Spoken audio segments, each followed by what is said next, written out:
again, and welcome back to another episode of Wars TV. Got the famous Karl Buckle on here, and myself, Karl, I'm here for Wars TV, talking about 20.2. Go for it. 20.2. So the workout is a 20-minute AMRAP, 4 dumbbell thrusters. RX weight's 22.5 for guys, 15 kilos for girls. Then you got six toes to bar, 24 double unders. A lot of rounds and reps to get through. Yeah. I think this is an awesome workout. I think I like it more than last week. Last week sucked, but I loved it. But I think this one's a really good workout for the people that have that endurance and have been doing the work in between their work throughout the year. Like, do you stop and do 6 toes to bar or 10 toes to bar, or do you drop and pick up your rope and do a bunch of double unders? Have you been doing that? And if you have been doing that, what an unreal workout for you. But if you haven't been, you're not going to love any part of this workout. You go, oh, the best thing about this is the 4 thrusters. But whereas that's probably the hardest thing, I think. Yeah, 100%. I think it's pretty deceptive in terms of the rep ranges are really, really quite small. So you think you're going to go into it, you'll do like everything unbroken, but it's just going to accumulate very, very quickly. 20 minutes is a long time to be doing 3 movements with very, very small rep ranges. So it's going to get tough. Yeah, it's going to go for sure. All right, so we've done 2 paces for you, just sort of like probably ideal paces for most people that are looking to do this workout. There is obviously like, the bigger rounds that will go down for some of the people out there that want to send it.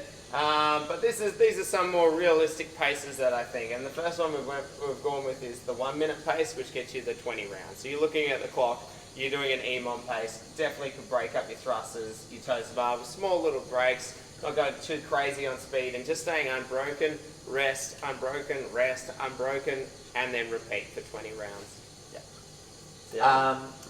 Yeah. So 1 minute pace obviously gets you 20 rounds. 1 minute 10 pace will get you 17. Is that 17 plus rounds? Yeah. So I think the guys, Karl and Matt McLeod, were holding roughly around 35 seconds to 40-second rounds, and they look pretty comfortable for that first little chunk, and then obviously it gets tough later on. So that minute 10 round for the guys in the gym, just your general population, is going to be like a pretty decent pace, and 17 plus rounds is damn good score. Yeah, that's an awesome score. Like if you can stick to that game plan, and you're gonna go with that game plan, you should write out what those times are on the ground. Know that it's 2:20 and 3:30, and it goes on and on and on. So then you can look at the clock and or tell your judge and have your judge say, great, you've got 15 seconds to rest this round, just hang back, and then stick to it and stick to your game plan until like rounds, 15, and then if you want to send it, go for it. Maybe you pull out 18, maybe you pull out 19, maybe you catch this guy and he's blown out. Who knows? Yeah, 100%. Yeah. Do you want to talk about warming up? Yeah, let's go over warm up. I think, personally, I know what I'm going to do. I'm going to come in early. I'm going to do about 15 to 25 minutes of just slow grind warming up, getting the heart rate up to about 120 to 130 beats per minute, making sure that everything's flowing. Ankles are really mobile for me because they stiffen up on double unders. I don't want that to happen, and I want to make sure my knees are really juicy.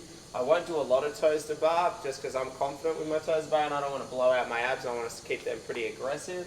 And I know for myself, I'm going to do thrusters light, and I'll build up. I'll go 10s, then 15s, and 22s. How about yourself? 100%. You'd want to have a good sweat on before you jump into the workout. So you're probably not going to get to the point like last week where you're just completely dead on the floor. This is like a good, just solid pace, aerobic kind of style stuff. So jumping on the bike, jumping on the roll for 10 minutes, just getting the heart rate up a little bit. Thrusters, just warming up your bottom position of your squat, warming up your overhead, and then warming up your front rack. And then for the toes to bar, you just might hang from the pull-up bar, do some knee raises, hanging knee raises, and then start transitioning to your toes to bar. And then obviously calves, double unders. You might do some calf raises. A lot of double unders if you do 20 rounds of that. Yeah, 100%. Yeah.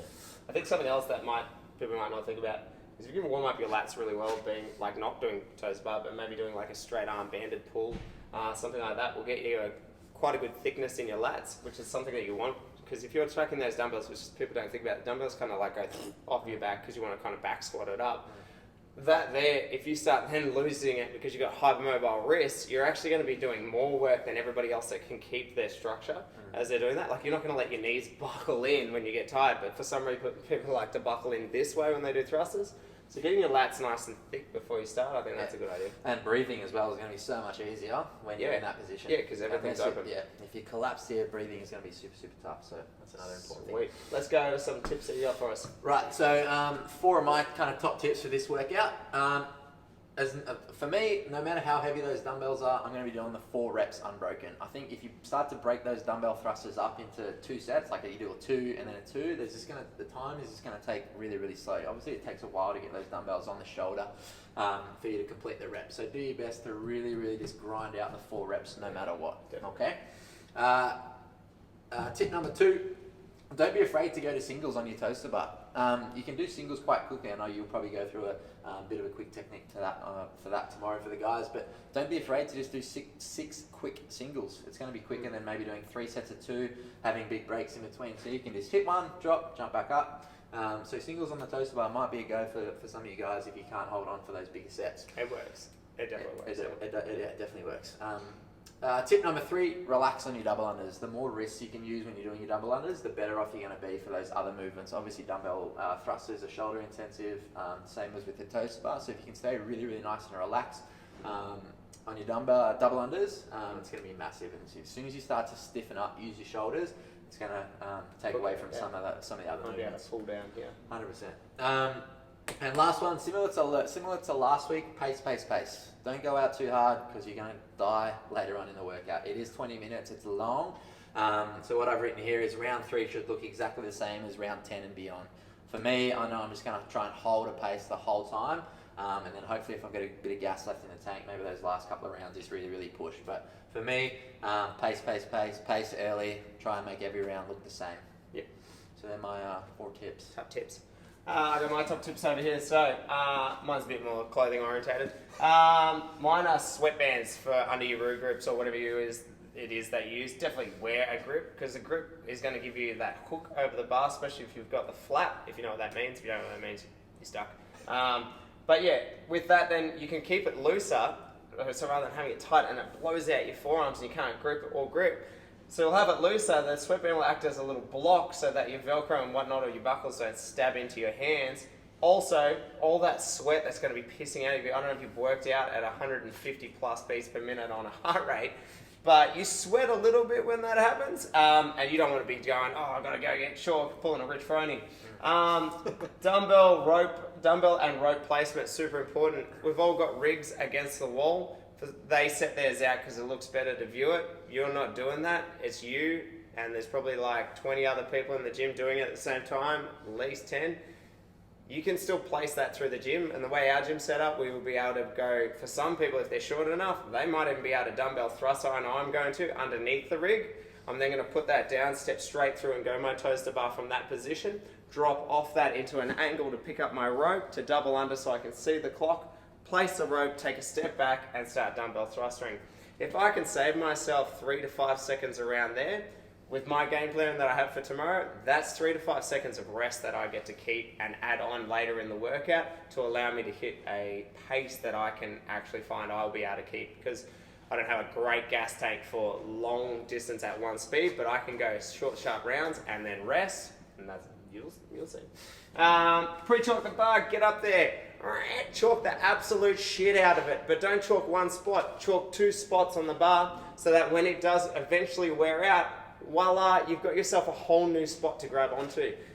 That is so important. You will never see in regionals or sanctionals people run out and just go, there's like across the bar, so you can use any part of it.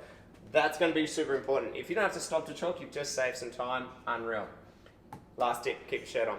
I'm not even kidding, keep your shirt on. Because as you're sweating, you've got yourself a towel, bang, you've also dropped all that sweat that could be dribbling down onto your hands, making you want to go get chalk. Can't see, it's all salty in your eyes if you got a poor diet. All that is going to be just trapped in that shirt. But just get a nice loose shirt, something that's good and you can breathe in it. If it's super hot where you are, direct the fan straight at you and you won't overheat. It's 20 minutes, you won't die. Keep your shirt on, keep your shit together as well. Keep your shirt on and keep your shit together. We've done some predictions of where we think. I actually think Karl will go 23. This is my prediction to him. He's in that 23 plus round. I know he won't go less than 23, but it's definitely in that 23 plus. Well, I predicted that Cal's just going to beat me because he beats me on most things. So 24 rounds, yeah, we'll kind of see what happens, eh? I'm just going for one game plan and one game plan only, and if I can do that, it should get me quite a good round. Yeah. I know my game plan for tomorrow is to go 2 rounds hard and then rest for 15 seconds before going 2 rounds hard again. So I'm going like an unbroken rest, unbroken rest, and that is hard to like kind of mentally get yourself around that, because if you do fall off the pace, it's like, can you get it back? And like, I'm pretty confident with my movements here, so I feel like that's something I can stick to. And I mean, who cares if you can't? Just have a go at it. You do things like this so you can have a play. What's your game plan? Well, I mean, for me, I know what kind of athlete I am. I like to be able to just hold run pace and stick to it. So I'm hoping I can stick to maybe 50, 55 seconds a round. I don't really know what that'll get me, but somewhere over that 20 round.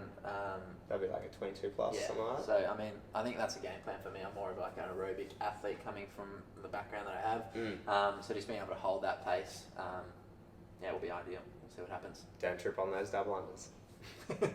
Absolutely. Awesome, guys. Well, if you like it, check us out. We're on YouTube, Ward's Gym, and you'll see some Ward's Gym TV, different things coming up. Thanks, Karl. Good luck.